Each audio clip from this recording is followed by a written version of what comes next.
ये तस्वीरें आप देख पा रहे हैं, एक तरफ अमर रहें का यहाँ पर नारा कार्यकर्ता लगाते हुए, तो वहीं दूसरी तरफ वो शोक की धुन जिसमें राजकीय सम्मान के साथ अंतिम विदाई अपने इस जन नेता को दी जा रही है।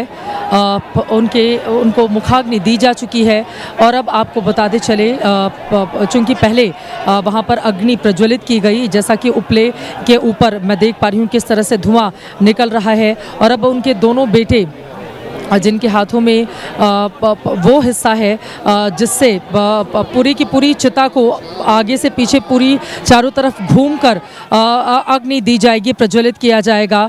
और यहाँ पर जो राजकीय सम्मान है उसके साथ अपने अंतिम नेता को विदाई दी जा रही है। दोनों ही बेटे तस्वीरों में मैं देख पा रही हूँ, वो दोनों ही मुखाग्नि देते हुए, पार्थ पवार और जय पवार, और ये अग्नि प्रज्वलित हो गई और एक एक करके अब जो चिता उनकी सजाई गई है वहाँ पर वो अग्नि देते हुए और पंचतत्व में विलीन होते हुए अजित पवार बारामती के विधायक, महाराष्ट्र के डिप्टी सीएम, 16 सालों में 6 बार उप मुख्यमंत्री की शपथ लेने वाले नेता, अपनी राजनीति में हमेशा लीक से हटकर चलने वाले एक ऐसे पुरोधा जिन्होंने किसी की नकल नहीं की बल्कि अपनी लकीर को खुद बड़ा करने के लिए हमेशा वो तत्पर रहे।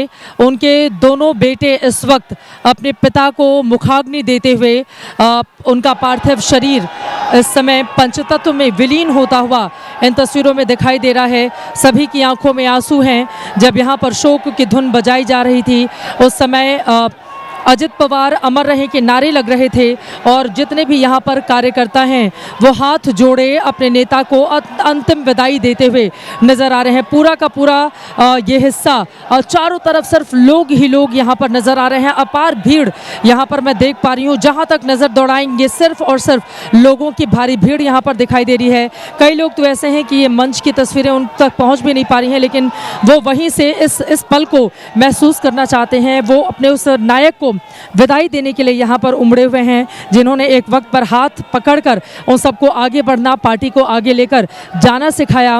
बारामती के वो विधायक अब इसी बारामती में पंचतत्व में विलीन होते हुए ये तस्वीरें आप देख पा रहे हैं और उनके दोनों ही बेटे पार्थ पवार और जय पवार उनकी चिता को चारों तरफ से इस समय अग्नि देते हुए नजर आ रहे हैं। ये तस्वीरें आपके सामने हैं। गणेश, पंचतत्व में विलीन होता हुआ वो शरीर, और अभी भी यकीन कर पाना मुश्किल है कि अब से 28 घंटे पहले क्या हुआ था।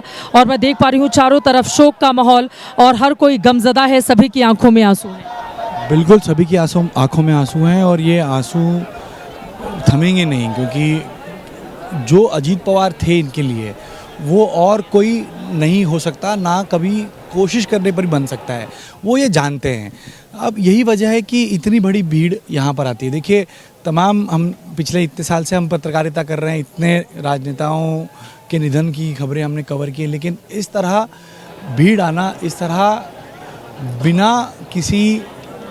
बिना कोई मतलब या बिना कोई हम कह सकते हैं कि एक प्यार जिसे होता है, जिस प्यार के लिए यहाँ आना है, वो इसी तरह के राजनेताओं को मिलता है। और यहाँ पर हम देख सकते हैं बाला साहब ठाकरे का हमने देखा, विलासराव देशमुख के समय में मैंने देखा, चाहे वो जयललिता की बात करूँ वहाँ हमने देखा, गोपीनाथ मुंडे का हमने देखा। तो ऐसा इतना प्यार सिर्फ कम ही लोगों को मिलता है और ख़ासतौर पर राजनेताओं को मिलता है। और वो इसलिए मिलता है क्योंकि राजनेता कम, वो समाज सेवी ज़्यादा होता है, वो लोक नेता ज़्यादा होता है। अजीत पवार भी एक लोक नेता थे, इसी वजह से इतनी भीड़ है जो यहाँ पहुँची है। और इतनी भीड़ मैदान में है, मैदान के बाहर भी इतनी, इससे ही ज़्यादा भीड़ होगी। और ये अब अगले कुछ दिनों तक चलेगा, जब तक जैसे अपने परिवार का सदस्य कोई जाता है, जितना दुख होता है उतना ही दुख आज इन्हें हो रहा है। अब ये सल्यूट दिया जाएगा, गार्ड ऑफ ऑनर दिया जाएगा।